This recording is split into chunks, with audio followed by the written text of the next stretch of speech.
मेरे channel stone class में आप लोग का बहुत बहुत स्वागत है। आज मैं आप लोग के सामने कुछ वीडियो के माध्यम से BPSC office assistant, BPSC account officer और बीएसएससी सीजीएल 3 की बहाली कब आएगी, इसका लेटेस्ट अपडेट लेकर उपस्थित हुआ हूँ। इस पर विस्तार से चर्चा करने के पहले आइए हम लोग कुछ टॉपिक पर चर्चा कर लेते हैं जो आजकल अभ्यर्थियों के मन में बहुत उठ रहे हैं, और उठना बिल्कुल सही भी है क्योंकि अभ्यर्थी बहुत दिन से तैयारी कर रहे हैं, बहुत दिन से वैकेंसी का इंतजार कर रहे हैं। देखिए, सबसे पहली बात है कि जो अभ्यर्थी हैं जैसे मान लें कि कोई यूट्यूबर हुआ, उसने अपने कहा कि फलाना वैकेंसी आने वाली है, इतने सीटों की हम पहुंच गई हैं।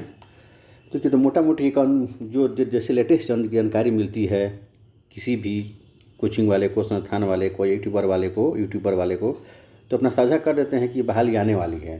देखिए, तो आप लोगों को पता चल जाता है कि ये बहाली आने वाली है, तो आप लोगों को एक डिटेल जानकारी प्राप्त हो जाती है कि बहाली आएगी, हम लोग को उसी की तैयारी शुरू कर देना है।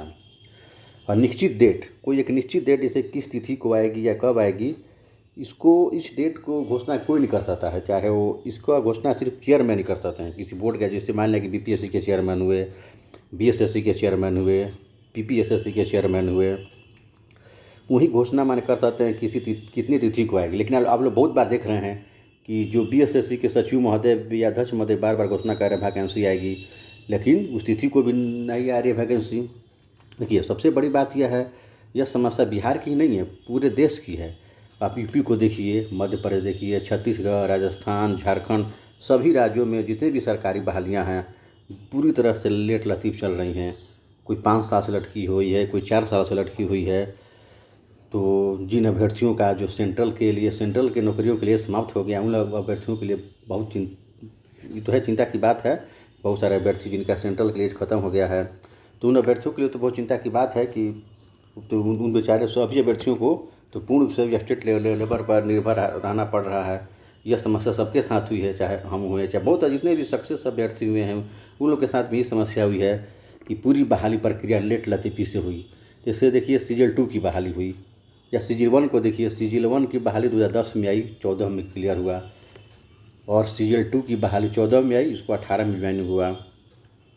आप देखिए झारखंड एसएससी को देखिए, सीजीएल की बहाली आई थी 15 में, उसके बाद पीटी लेने के बाद रिजल्ट दिया और बहुत सारे अभ्यर्थियों का रिजल्ट आया था, उसमें हम लोग का भी रिजल्ट था चूँकि उस समय रिजल्ट आने के बाद मेंस के एग्ज़ाम के एक दिन पहले रिजल्ट को कैंसिल कर, माने कि उसको परीक्षा को रद्द कर दिया गया। मुख्य परीक्षा की तिथि के एक दिन पहले एग्ज़ाम को रद्द कर दिया गया। तो अभ्यर्थियों के साथ बहुत समस्याएँ हैं। बहुत जो भी सफल हुए हैं उनके साथ भी समस्या हुई है, उन लोग को भी नौकरी के लिए बहुत इंतजार करना पड़ा। आजकल जितने भी राज्य सरकारें हैं सभी के साथ ये स्थिति है। उनको का जो छात्र हित की ओर बिल्कुल ध्यान नहीं है। हम देखते हैं कोई भी राज्य सरकार हो, वे वैसे ही सीटों पर बहाली जल्दी ला रहे हैं या क्लियर कर रहे हैं जो उनके लिए आवश्यक है। जैसे मान लिया जाए कि बिहार हुआ, बिहार में जो बीपीएससी की बहाली हुई, बीपीएससी के जो अधिकारियों की बहाली करना नेसेसरी है क्योंकि उनके बिना कोई भी योजनाएं सफल नहीं होगी बिहार में। और दरोगा की बहाली नियमित आ रही है या पुलिस की आ रही है, तो इस सुप्रीम कोर्ट का आदेश है कि आप लोगों को पब्लिक और पुलिस के बीच का जो रेशियो है बराबर करना है। तो सुप्रीम कोर्ट के आदेश के कारण जो दरोगा या सिपाही की बहाली आ रही है प्रत्येक साल, वो तो सर्वोच्च न्यायालय के आदेश के कारण आ रही है। अब बाकी जितने पोस्ट देखिए, बीएसएससी के थ्रू जितनी बहाली होती है, सचिवालय का बहाली हो, ब्लॉक लेवल की बहाली हो, उन सभी पदों की बहालियाँ हमेशा क्यों नहीं आ रही हैं? क्योंकि सरकार देख रही है कि एक एम्प्लाई को 4 ब्लॉक का जिम्मा दिया गया है, वो भी 4 ब्लॉक का काम कर रहा है, उससे उसका काम निकल जा रहा है। और दूसरी मंशा सरकार की अभी जहाँ तक प्रतीक हो रही है, सरकार यही देख रही है कि हमको जो अगर कोई भी स्नातक लेवल का पद हुआ, चाहे वो 4200 हुआ, 4600 गेट पर हुआ, माने कि 4200 गेट पे का बहाली हुआ, तो उन लोगों का वेतन माने कि 45 से 50 हज़ार रुपये पर मंथ देना है। और जो 4600 गेट पे वाले वेतन मान गए, उन लोगों का 50 से 55 हज़ार मासिक वेतन है। तो सरकार की भी मंशा होती है कि अगर हम एम्प्लॉय से काम निकल जा रहा है तो हम लोग क्यों बहाली करें, और इतना वेतन देने से सरकार पर आर्थिक बोझ पड़ेगा। सरकार की मंशा होती है कि इतना पैसा बचाएं और दूसरे फंड में खर्चा करें। तो सरकार की यह जो है बिल्कुल यह जो ढुलमुल रवैये का परिणाम है कि बिहार हो चाहे किसी भी स्टेट में बहाली बिल्कुल लेट लतीफ़ी चल रही है। और सरकार वही कोई भी सरकार हो उसी पोस्ट पर बहाली रेगुलर कर रही है जहां वो उससे करना आवश्यक है, उसके बिना काम नहीं चल सकता है। और सीजीएल 3 और बीएसएससी जो इंटर लेवल का पोस्ट है वो बहाली प्रक्रिया इसी कारण रुकी हुई है क्योंकि आप लोग देख रहे हैं कि बहुत सारा सीट सचिवालय में बहुत सारा सीट खाली हैं क्योंकि 2014 के में जो वैकेंसी आई थी उसकी ज्वाइनिंग 18 में हुई थी। उसमें जितने भी सचिवालय सहायक थे उनमें बहुत सारे का बीपीएससी हो गया, किसी का असिस्टेंट प्रोफेसर में हो गया, तो वहाँ सचिवालय सहायक में बहुत सारा पोस्ट खाली है। और जो इंटर लेवल के पद हैं जो ब्लॉक में चाहे वो आपको जिला मुख्यालयों में हैं वो सारे पद खाली हैं। और वहाँ पर सरकार को 25 से 28 साल तक इंटर लेवल की बहाली बिल्कुल नहीं हुई है। तो आप लोग देख रहे हैं कि बिल्कुल यही स्थिति है कि सरकार पूरी तरह से बहाली प्रक्रिया में सुस्त दिख रही है। और दूसरी बात, अगर कोई विज्ञापन आयोग के पास पहुंचता है तो आयोग उसमें पहले बहुत सा संशोधन करता है, उसमें क्या क्या त्रुटियां हैं, उसको कैसे संशोधन कर लाना है, कितनी रिक्तियां बढ़ाना है या कितने उसमें और पोस्ट ऐड करने, सब सारी प्रक्रिया होती है। बाहर फॉर्म को लाने के लिए बहुत सारी प्रक्रिया होती है। तो इस कारण जो होता है बहुत सा विलम्ब होने का बहुत सारा कारण है। सबसे बड़ा कारण है कि सरकार की सुस्ती प्रक्रिया, सरकार बिल्कुल नहीं चाह रही कि नई बहाली हो। तो आप लोगों को तो बिल्कुल जो सरकार की नीति है उसी के अनुरूप चलना पड़ेगा। जिन अभ्यर्थियों का पूर्ण स्टेट लेवल के एग्जाम पर डिपेंड हैं उन लोगों के पास कोई विकल्प नहीं है, तो आप लोगों को बिल्कुल तैयारी करनी होगी। इसी के माहौल में ढल कर कोई दूसरा विकल्प भी तो नहीं है कि आप से सेंट्रल के भारी भर सके। तो यही है कि जो सरकार जो अपने आप को उसी के अनुरूप ढालना पड़ेगा कि हमें बहाली जब भी दे हम उसी की तैयारी करना है। और उसमें हमारे जब तक बहाली नहीं आ रही है तब तक अपना पढ़ते रहिए और अपने जो स्कोर को बढ़ाते रहिए। इस दूसरा विकल्प कोई है नहीं क्योंकि कितने भी आंदोलन हो कुछ भी हो, सरकार जिस बहाली को लाना चाहेगी उसी बहाली को लाएगी। और देखिए जो यूट्यूब के माध्यम से बताया जाता है, कोई भी टीचर बताता है फलाना बहाली आने वाली है, तो जो लेटेस्ट जानकारी रहती है उसी को साझा किया जाता है। और इसके बाद आयोग उस बहाली को रोक देता है या कुछ कारण कोई भी हो, चाहे सरकार का आदेश हो, चाहे कोई रिवीजन हो। जहाँ तक मुझे लगता है कि नेट लतीफ़ी बहाली के कारण सरकार की जिम्मेवार है क्योंकि अध्यक्ष या उनके अधिकारी बिल्कुल इसके लिए जिम्मेवार नहीं है क्योंकि उन लोग तो जैसा सरकार का आदेश होगा वैसे ही बहाली निकालेंगे, वैसे बहाली करेंगे, बिल्कुल उसी तरह से करेंगे वे लोग। तो आइए हम लोग मूल बात पर आते हैं। सबसे मूल बात यह है कि 100 बात की एक बात यही है कि आप लोग बिल्कुल जिस बहाली के लिए इन्फॉर्मेशन आ रही है उस बहाली के लिए प्रति आप लोग सजग हो जाइए और जी जान से तैयारी में लग जाएं। जैसे मान लिया कि आप लोगों को जो बीपीएससी ऑफिस असिस्टेंट हुआ या बीपीएससी अकाउंट ऑफिसर हुआ या बीएसएससी सीजीएल 3 हुआ, इनकी बहाली आने वाली है। यूट्यूबर के माध्यम से बताया गया कि बहाली आएगी, तो बहाली तो आएगी ही। इसमें लेट लतीफ़ी का कारण बहुत सारी जन हो सकता है, सरकार की सुस्ती है, आयोग को दिया गया हिदायत है कि बहाली की प्रक्रिया को धीमा रखिए, बहुत सारी रीजन है। तो आइए हम लोग मूल बात पर चर्चा करते हैं कि जो बीपीएससी ऑफिस असिस्टेंट हुआ या बीपीएससी अकाउंट ऑफिसर हुआ, इनकी बहाली कब आएगी। तो बीपीएससी ऑफिस असिस्टेंट और बीपीएससी अकाउंट ऑफिसर है, इनका लेटेस्ट अपडेट यह है। तो पहला देखिए बीपीएससी ऑफिस असिस्टेंट। तो बीपीएससी ऑफिस असिस्टेंट के बारे में जानकारी मिल रही है कि इसके लगभग 45 सीटों की रिक्तियाँ जो हैं आयोग को मिल चुकी है। और जो C4 बिल्डिंग जो बीपीएससी बना हुआ है उसमें ऑलरेडी 30 से 35 रिक्तियाँ और खाली हैं। चूँकि 2018 में जो 51 पदों पर बहाली हुई थी तो उसमें 2 अभ्यर्थी ऐसे थे जिनका डॉक्यूमेंट्स निरस्त कर दिया गया था, उन लोगों को ज्वाइन नहीं कराया गया था। और इसमें 6 अभ्यर्थी ऐसे भी थे जिन्होंने ज्वाइन नहीं किया क्योंकि उन लोग का सीजीएल 2 में हुआ था। वे अधिक सीजीएल 2 में वे अधिक ग्रेड पेपर थे, तो इन्होंने सीजीएल 3 में ज्वाइन वही आपको बीपीएससी ऑफिस असिस्टेंट में ज्वाइन नहीं किया।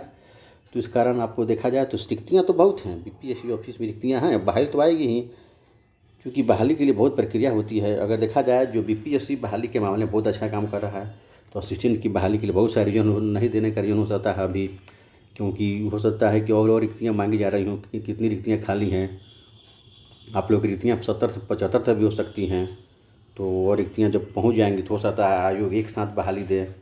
और इसमें बहुत सा उसमें किन इसमें जो आप लोगों को कोटिवार आरक्षण की भी व्यवस्था करनी है तो उसमें विलम्ब का कारण हो सकता है। और देखिए, और दूसरी बात देखिए बीपीएससी अकाउंट ऑफिसर, तो इसके लिए अपडेट है कि इसमें 220 पदों की रिक्तियाँ आयोग को मिल चुकी है। और आयोग जो मिल चुकी है भर्तियाँ, तो क्योंकि अब जितनी रिक्तियाँ होती हैं आयोग के अध्यक्ष के पास जाती है और आयोग के अध्यक्ष पर डिपेंड करता है कि वह किस बहाली को पहले दें और किस तरह बहाली की प्रक्रिया को अपनाएं, वो कैसे फॉर्म निकालें। तो ये दोनों लेटेस्ट बहाली है आप लोगों को बहुत जल्द आएगी। जहाँ तक संभावित है लेटेस्ट अपडेट यह मिल रहा है कि यह बहाली अप्रैल से मई तक के बीच में आ सकती है, जो बीपीएससी ऑफिस असिस्टेंट और बीपीएससी अकाउंट ऑफिसर।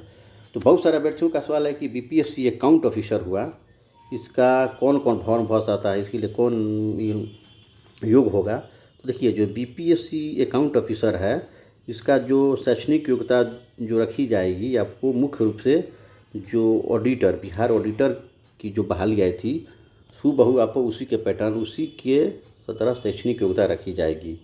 उसमें आप लोगों को दिखा है अर्थशास्त्र, वाणिज्य, सांख्यिकी अथवा गणित में से किसी एक विषय में मान्यता प्राप्त विश्वविद्यालय से स्नातक मैंने ऑनर्स करना है या पास कोर्स, यानी आप लोगों को स्नातक में वाणिज्य, अर्थशास्त्र, सांख्यिकी अथवा गणित में से किसी एक विषय को ऑनर्स के रूप में या सब्सिडी के रूप में होना चाहिए। इसके अलावा इसमें जो MBA वित्त से किए हुए हैं, जो CA किए हुए हैं और ICWA जो किए हुए हैं और CS डिग्रीधारी भी इस पद के योग्य होंगे। मतलब कि इन सभी को जो है आप लोगों को शैक्षणिक योग्यता रखी जाएगी और इन सभी इस फॉर्म के लिए बिल्कुल योग्य होंगे जिनके पास इस तरह की शैक्षणिक योग्यता होगी। और तो देखिए, तो सबसे बड़ी हो गया। अब आप देखते हैं CGL 3 का लेटेस्ट अपडेट है कि CGL 3 जो है आप लोगों को CGL 3 की बहाली, जहाँ तक लेटेस्ट अपडेट मिल रहा है, आप लोगों को अप्रैल के लास्ट तक, प्रबल संभावना है कि अप्रैल के लास्ट तक आ जाएगी, नहीं तो 15 मई तक आ जाएगी। क्योंकि सचिव महोदय ने खुद मीडिया के सामने आकर चैनल पर, एक निजी चैनल पर आकर इंटरव्यू दिया था कि अप्रैल के लास्ट में नहीं तो अप्रैल के मध्य तक बहाली बिल्कुल आ जाएगी। और CGL 3 की मार्क की सबसे बड़ी बाधा थी जो CGL 1 के काउंसलिंग का रिजल्ट, वो रिजल्ट अब प्रकाशित हो चुका है और आप लोग की वैकेंसी अप्रैल से लेकर 15 मई तक कभी भी आ सकती है। तो आप लोग इसके लिए बिल्कुल पूरी तरह से तैयार रहें, चौकस रहें। और चूँकि एक बार वैकेंसी जो हाथ से निकल जाएगी वह बिल्कुल फिर 5 साल बाद आएगी। तो आप लोगों के लिए बहुत सुनहला अवसर है। देखिए, कोई भी बहाली हो, चाहे वो बीपीएससी ऑफिस असिस्टेंट की बहाली हो, चाहे वो बीएसएससी CGL 3 की बहाली हो, इसको पूरी तरह से जी जान से तैयारी करें। क्योंकि देखिए, जो बीएसएससी CGL 3 हुआ और जो बीपीएससी ऑफिस असिस्टेंट हुआ, इन दो बहालियों को अधिक संख्या में लोग भरते हैं। सबसे अधिक अभ्यर्थी ही बहालियों को भरते हैं। ज़्यादा अभ्यर्थी CGL 3 के प्रति उत्सुक हैं। तो आप लोग बिल्कुल तरह से इस दोनों बहालियों पर, क्योंकि दोनों का सिलेबस सेम है, बीपीएससी ऑफिस असिस्टेंट और आप लोगों को बीएससी CGL 3 के जो पद है, जो पोस्ट हैं, ये तीनों का सिलेबस सेम, दोनों का सिलेबस सेम है। तो आप लोगों को एक तैयारी से दो एग्ज़ाम क्वालिफाई कर सकते हैं। सिर्फ अंतर है कि जो आपको बीपीएससी में असिस्टेंट में निगेटिव नहीं है और बीएसएससी CGL 3 में निगेटिव है। तो खैर, आप लोग दोनों का सिलेबस सेम है, तो आप लोग को दोनों एग्जाम में फाइनल रिजल्ट आएगा। एक की तैयारी करने से आप लोग का 2 में सिलेक्शन होगा, 2 पोस्टों के लिए। तो सबसे बड़ी बात एक और महत्वपूर्ण बात है आप लोगों से मैं शेयर करना चाहूँगा कि जितने भी अभ्यर्थी हैं वे सभी लोग बिल्कुल अच्छी तरह से तैयारी शुरू कर दे। देखिए, क्योंकि फॉर्म के लिए जो वैकेंसी निकालने के लिए भी रिक्तियाँ पहुंच गई हैं, तो बहाली आएगी, निश्चित तौर से आएगी। और आप लोग जैसे मैंने पूर्व में कहा कि स्टेट लेवल की बहाली में तो लंबी प्रक्रिया खींचती ही है। तो आप लोग को हताश नहीं होना है, क्योंकि आप लोग के पास कोई दूसरा विकल्प भी नहीं है। तो आप लोग को इसी में जी जान से लगना होगा और इसी को फाइनल करना होगा। और सबसे बड़ी बात देखिए कि आप कट ऑफ की बात करते हैं, इसमें आप लोग जैसे बीपीएससी ऑफिस असिस्टेंट के लिए आप लोगों को बिल्कुल 3 से 4 माह जम का परिश्रम करने होंगे।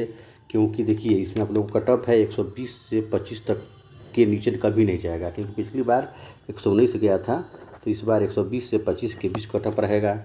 और CGL 3 में आप लोगों को 105 से 110 के बीच पे कट ऑफ रह सकता है प्री में। ये कट ऑफ उठने का महत्वपूर्ण कारण है, लड़ाई स्टूडेंट पढ़ भी रहे हैं। और दूसरी बात है कि देखिए, जो जितना भी गवर्नमेंट अप्लाई में हम लोग नहीं देखा कि CGL 1 हो, CGL 2 हो, या जो पिछली बार 2018 में कार्यालय सहायक की बहाली आई थी, उसमें से आपको मान कर चलिए कि 70 से 75% जितने सीटें भरी, उसमें पूर्व से पूर्व में नौकरी करने वाले छात्र भी सफल हुए हैं। जैसे मान लिया कि CGL 1 और CGL 2 में लगभग सीट का 70 से 75% अभ्यर्थी ऐसे सफल हुए हैं जो रेलवे या सेंट्रल SSC की तैयारी करते थे। क्योंकि देखिए, उन लोग के पास सबसे बड़ी होती है जो पहले से तैयारी कर नौकरी में है, उन लोग के पास सबसे मनोवैज्ञानिक दबाव नहीं होता है। वे बिल्कुल टेंशन फ्री होकर तैयारी करते हैं और उन लोग के पास ही नहीं रहता है कि वैकेंसी कब आएगी। वो हमेशा तैयारी करते रहते हैं अपना, तो वैकेंसी का इंतजार किए बगैर तैयारी करते रहते हैं और उनके पास मनोवैज्ञानिक दबाव नहीं होता है। तो आप लोगों को बिल्कुल उन्हीं के समकक्ष तैयारी करनी होगी और बिल्कुल टारगेट रखना होगा। BPSC ऑफिसर असिस्टेंट का 120 से 25 तक का और CGL 3 का 105 से 110 तक ही आप लोगों को टारगेट रखना होगा, क्योंकि बहाली आएगी। और इसमें एक बार जो बहाली दोनों आई, आप लोग को दोबारा 4 से 5 साल के बाद आएगी। तो बहुत सुनहला अवसर है। आप लोग बिल्कुल जो है 3 से 4 महीने का समय पूर्ण रूप से अपने आप को तैयारी के प्रति समर्पित कर दें। देखिए, लेट लतीफ़ी तो स्टेट लेवल में होती है। जैसे हम लोग को देखिए, हम लोगों ने बहुत सारे समय का इंतज़ार किया है। CGL 2 हुआ, आपको 14 में बहाली हुई, फॉर्म आया और उसका 18 में ज्वाइनिंग हुआ। बहुत सारे अभ्यर्थी ऐसे हैं, आप लोगों को ऐसे बहुत से उदाहरण मिल जाएंगे स्टेट लेवल में, जिन्होंने बहुत बड़ी लड़कों ने कुर्बानियाँ दी हैं नौकरी के लिए। मैं आप लोगों को कहना चाहता हूँ, एक हमारे मित्र थे जिनका झारखंड में 2012 में उनका दरोगा में फाइनल सिलेक्शन हो गया था। वे झारखंड में सार्जेंट का ट्रेनिंग कर रहे थे। दरोगा में सार्जेंट होता है, सार्जेंट पद की ट्रेनिंग कर रहे थे। लेकिन उस 2012 में जो झारखंड में दरोगा की बहाली आई हुई थी, उसमें आप लोगों को मेंस में करीब 5 से 6 क्वेश्चन का आंसर गलत दिया था आयोग ने। तो लड़कों ने हाई कोर्ट में केस किया, तो हाई कोर्ट ने फिर से आंसर तैयार कर रिजल्ट देने का आदेश दिया। तो उसमें उन बेचारे का 3 नंबर उनका सिलेक्शन से बाहर हो गया। तो उनको देखिए, जो लड़का ट्रेनिंग कर रहा है सार्जेंट का, उनको ट्रेनिंग से हटा दिया गया और उनकी नियुक्ति को रद्द कर दिया गया कोर्ट के आदेश के बाद। तो अब वो बेचारे का पिछली साल बिहार दरोगा में फाइनल हुआ। देखिए, ये ऐसे स्टेट लेवल में ऐसी चीज़ें होती हैं, बहुत कुर्बानी देनी पड़ती है स्टेट लेवल के एग्ज़ाम में।